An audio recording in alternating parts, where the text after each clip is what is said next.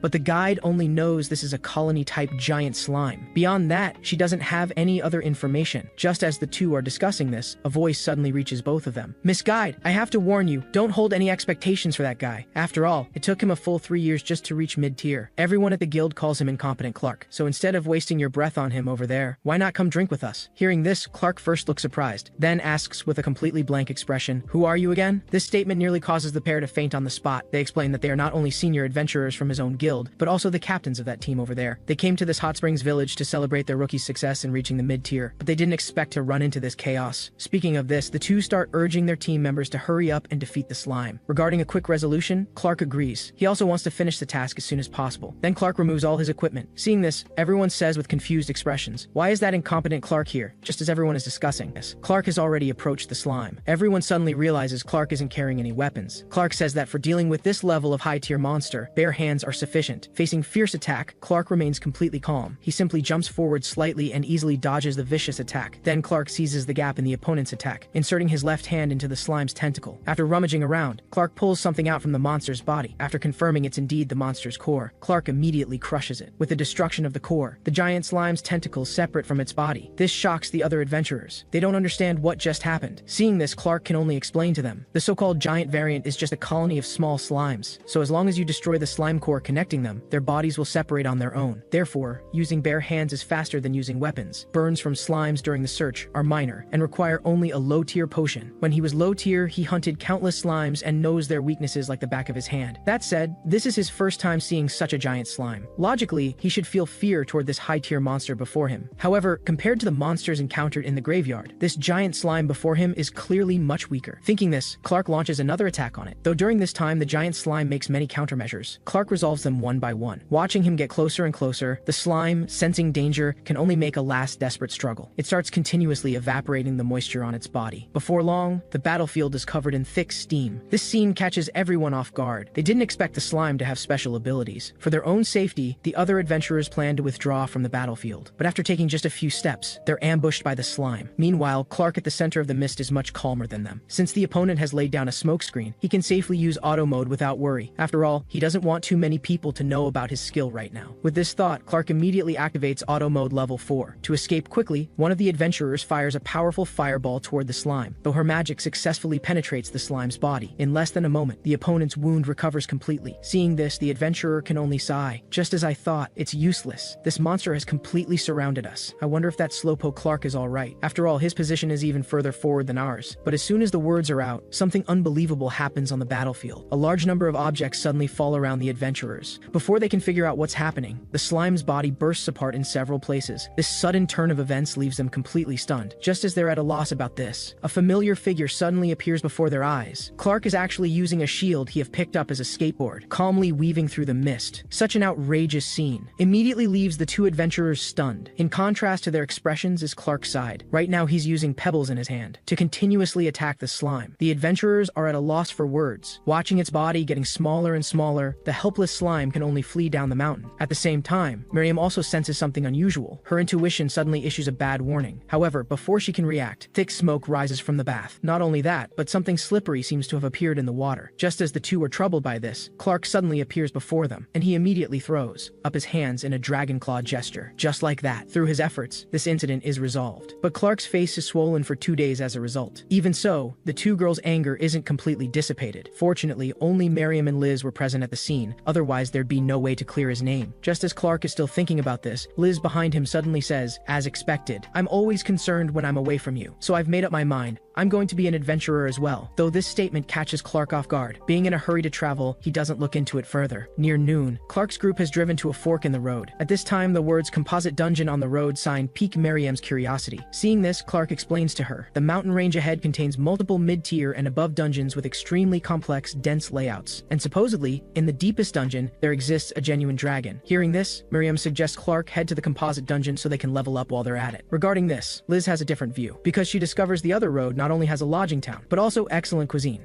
After listening to Liz's request, Clark agrees without a second thought, which makes Miriam can't help but complain. After some traveling, Clark's group arrives at the mountain trail of Dragon's Roar Mountain. However, what they don't expect is that the entrance to Dragon's Roar Mountain would be closed. Moreover, the banner on the gate seems somewhat familiar. Clark asks the guard on the wall why passage is forbidden here, but the response he gets is that these are orders from above. As for the reason, they don't know either. If you have complaints, then go talk to the young Master Gavin. This statement surprises surprises Clark. He didn't expect Gavin to be here. Just as he's puzzled about this, a familiar voice suddenly reaches his ears. As for this, it's because all the dungeons in this region are the property of the Gavin family. Hearing this, everyone is shocked to discover that at some point, an extra person has appeared on the carriage. In contrast to their expressions, Charlotte's is different. Right now, he's hugging Clark's arm while sniffing his scent. Seeing this, Miriam won't stand for it, so she immediately tells Charlotte to get away from Clark. But the response she gets is, "Your scent is quite nice too. Hurry over and let me sniff you." Thanks to Miriam's self-sacrifice, with his hands finally free, Clark takes the opportunity to tell Liz about Charlotte. He says Charlotte's nose seems extremely sensitive. During the mid-tier trials, she found the highest difficulty hidden materials just by scent alone. Just as the two are discussing this, Charlotte on the other side has finished sniffing. Completely satisfied, she immediately thanks Miriam. Then she talks with Clark again about Dragon's Roar Mountain. Charlotte says this is one of the Gavin family's magic stone mines. Hearing this, Liz also recalls that the Gavin family supposedly made its fortune by selling magic stones. Charlotte agrees, explaining that they earned magic stones through the hunting grounds. Moreover, normally these hunting grounds are also rented out to the Adventurers Guild to gain profits. But then again, for Gavin to seal off the entire mountain, including such an important hunting ground, they must be up to something. After all, Gavin brought core members and mercenaries to the deepest hunting ground. Thanks to them leaving me behind, I'm bored out of my mind. So instead, Clark, how about a sparring match with me? Think of it as advance payment for the intel. I'd say you're getting a pretty good deal here. After all, before departing, Gavin was grinding his teeth shouting your name. Don't you want to know what happened after that? However, before Clark can respond, Miriam agrees ahead of him. Then she says to Clark, information is important, so don't hold back. Make sure you beat him hard for me. After reaching a consensus on the deal, Clark and Charlotte prepare for a sparring match. Liz and Miriam watch from the side. Worried, Liz asks Miriam, is that person strong? Regarding this, Miriam says she doesn't know either. However, that girl took first place in this mid-tier trial. Previously, to confirm whether she cheated, she specifically inquired with people at the guild. But the response she got was that, according to the supervisor's report, Charlotte had earned her ranking entirely on her own merit. During the trial, Charlotte of the Special Forces followed all rules, and in terms of combat ability, she is far beyond a low tier. But Clark's strength should also be close to her, so there's no need to worry too much. Just as the two are discussing this, Charlotte has already prepared. She tells Clark that when the ball in her hand hits the ground, that's when their match begins. As the ball hits the ground, Clark is surprised to discover that what Charlotte tossed wasn't a coin. Just as he's thinking about what it is, this round item suddenly bursts open, and thick smoke instantly covers the entire field. At the same time, Charlotte begins to use the smoke as cover to quickly attack Clark. Even so, her movements aren't completely unpredictable. Clark feels that as long as he figures out the opponent's movement trajectory, he can strike first. However, at this moment, an unbelievable scene occurs. Charlotte suddenly vanishes into thin air right before him. This puzzles Clark. Just as he's still searching for Charlotte's figure, Charlotte has already quietly appeared behind him, immediately launching a sneak attack. Fortunately, at that critical moment, Clark reacts in time. Though Charlotte's attacks leave Clark bewildered, he has no intention of going down without a fight. Then Clark attacks with sand. However, this time is just like last time. Charlotte's figure not only vanishes before him again, but also appears in his blind spot at the same time. Though this sneak attack still doesn't succeed, Charlotte is unexpectedly happy, because even she didn't expect Clark to dodge her attacks twice in a row. After all, not even Gavin and the others can manage this. Thinking this, Charlotte asks Clark if he's skilled at sensing presence. Regarding this, Clark confirms. After all, he's been adventuring solo all along, so he's long developed the habit of constantly staying alert to his surroundings. Clark suddenly says to Charlotte, I already know what method you're using to disappear. Your ability should be manipulating space, right? Because I just saw something slice open the surrounding space and then you rushed out from it. In other words, the unique skill you possess should be something like a portal. Regarding this, Charlotte doesn't give a clear answer. She just says casually, even if you can see through this, it doesn't mean you can achieve final victory, because you still need to keep up with my speed. Charlotte plans to get serious. She continuously weaves through spatial rifts. In an instant, multiple afterimages of her appear on the battlefield. This scene catches Clark completely off guard, leaving him momentarily unsure how to respond, while Charlotte's face tells a completely different story. Right now, she's saying with complete ease, I didn't expect this to be even more boring than I imagined. Could it be you just have a strong scent, or are you deliberately hiding your strength? Either way, it looks like I've won this match. Regarding this, Clark has the same feeling. He can clearly feel the vast difference in their levels. Facing such a swift strike, he has absolutely no way to counter. Just as Clark thinks he's about to lose the match, his body reacts instinctively, launching into a counterattack. He first adjusting his posture, then blocks Charlotte's attack with his right hand, and while Charlotte hasn't reacted yet, his other hand launches a sneak attack. This catches Charlotte completely off guard. However, before she can react to what's happening, Clark's attack strikes again. He disrupts Charlotte's balance, while pulling him downward. Under Clark's flowing series of attacks, Charlotte is ultimately the one who's defeated. The scene before Charlotte leaves her utterly amazed. Not just her, even the two watching from the sidelines are taken aback. But if you ask who among everyone present is the most shocked, it has to be Clark himself. He has no idea why he subconsciously made those moves. Just as he's puzzling over this, Liz can't sit still any longer. This prompts her to ask Miriam beside her what that just was. Regarding this, Miriam says that, although she was also surprised, there's no mistake about it. The moves Clark just displayed are identical to when he fought the Grave Fiend. Could it be that as Clark levels up, he becomes able to execute the same techniques without relying on skills? Just as everyone is speculating